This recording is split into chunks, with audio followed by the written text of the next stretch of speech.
उस समय की बात है जब परमेश्वर ने आदम और हवा को आदम की वाटिका में से बाहर निकाल दिया था। उसके बाद दोस्तों हवा ने 2 पुत्र को जन्म दिया, जिसमें से कैन बड़ा बेटा और हाबिल छोटा बेटा था। परंतु कैन बड़ा होकर भूमि पर खेती करने वाला किसान बना और हाबिल भेड़ बकरियों का चरवाहा बन गया। कुछ दिनों के पश्चात कैन यहोवा के पास भूमि की उपज में से कुछ भेंट ले आया और हाबिल भी अपनी भेड़ बकरियों के कई एक पहिलौठे बच्चे भेंट लाने ले आया और उसकी चर्बी भेंट चढ़ाई। बाइबल बताती है कि दोस्तों परमेश्वर ने हाबिल की भेंट को तो ग्रहण किया, परंतु उसने कैन की भेंट को ग्रहण नहीं किया, जिससे कैन बहुत क्रोधित हुआ और उसके मुंह पर उदासी छा गई। तब परमेश्वर ने कैन से कहा, तू क्यों क्रोधित हुआ और तेरे मुंह पर उदासी क्यों छा गई है?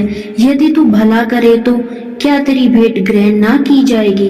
और यदि तू भला ना करे तो पाप द्वार पर छिपा रहता है और उसकी लालसा तेरी ओर होगी और तुझे उस पर प्रभुता करनी है।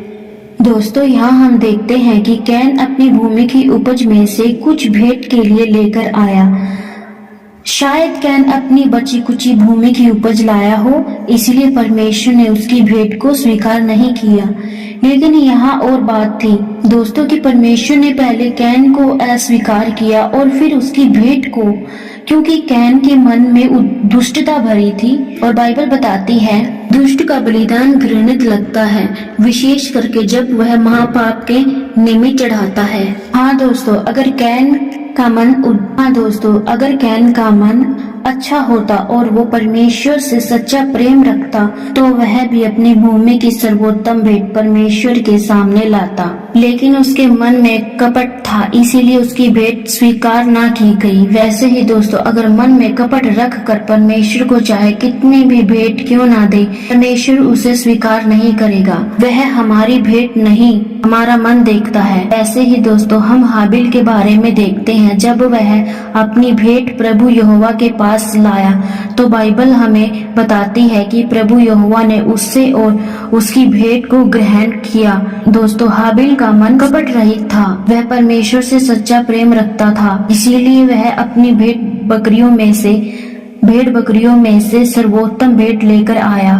दोस्तों यदि हम प्रभु से प्रेम रखते हैं और हमारा मन कपट रहित है, हमारी भेंट भी वैसे ही होगी। हम हमेशा ही प्रभु को अच्छे से अच्छा ही भेंट के रूप में अर्पण करेंगे। दोस्तों हाबिल एक अच्छा मनुष्य था जो कि न केवल परमेश्वर से और अपने भाई कैन से भी प्रेम रखता था। कैन एक दुष्ट व्यक्ति था और अपने भाई हाबिल से घृणा करता था, इसलिए परमेश्वर ने उसे कहा, यदि तू भला करे तो क्या तेरे भेंट ग्रहण ना की जाएगी। आगे हम देखते हैं दोस्तों कि कैन हाबिल से जलने लगा क्योंकि परमेश्वर ने हाबिल की भेंट को ग्रहण किया था और कैन की नहीं। अपने भाई हाबिल के प्रति यह जलन इतनी बढ़ गई कि वो उसे नफरत करने लगा और कैन ने हाबिल को जान से मारने की योजना बनाई।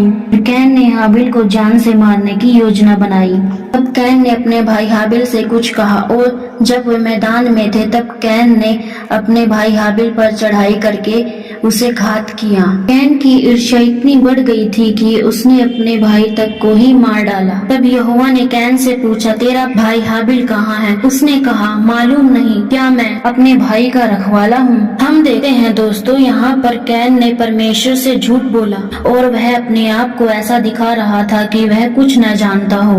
यहाँ पर कैन के उत्तर को देखो दोस्तों कि उसने सीधे परमेश्वर से यह कहा कि वह नहीं जानता कि हाबिल कहाँ है। यह पाप का स्वभाव अपने पिता आदम से उसमें आया था, जो आज तक हम मनुष्यों में बना हुआ है। लेकिन प्रभु परमेश्वर का धन्यवाद कि उसने प्रभु यीशु को भेजकर पीढ़ियों से चले आ रहे इस पाप का नाश किया। परमेश्वर ने कहा, तूने क्या किया है? तेरा भाई का लहू भूमि से मेरी ओर चिल्लाकर मेरी दुहाई दे रहा है। यहाँ पर देखते हैं दोस्तों कि क्योंकि वह पृथ्वी पर मनुष्य के द्वारा बहाया गया पहला लहू था, इसीलिए जब भूमि जिससे तेरे भाई का लहू तेरे हाथ से पीने के लिए अपना मुंह खोला है, उसी की ओर से तू शापित है।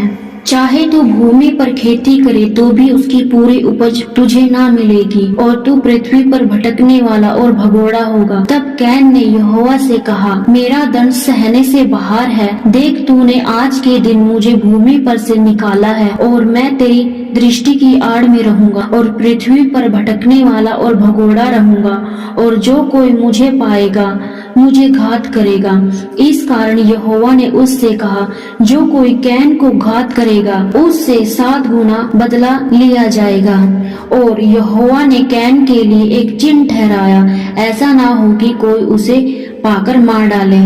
इस घटना से हम सीखते हैं दोस्तों कि हमें परमेश्वर को धन्यवाद के साथ उत्तम बलिदान भेंट के रूप में चढ़ाना चाहिए। कभी भी परमेश्वर से बढ़कर किसी भी वस्तु या व्यक्ति को प्रथम स्थान नहीं देना चाहिए, जैसा कैन ने परमेश्वर से बढ़कर अपनी उपज को प्रथम स्थान दिया। इसके साथ दोस्तों यह घटना हमें सिखाती है कि हमें अपने मन में जलन या ईर्ष्या की भावना नहीं रखनी चाहिए। ध्यान रखें दोस्तों, पाप हमें परमेश्वर से अलग करता है और परमेश्वर नहीं चाहता कि हम पाप में बने रहें। इसीलिए हमें अपने मन में किसी भी व्यक्ति के प्रति ईर्ष्या या जलन नहीं रखनी चाहिए।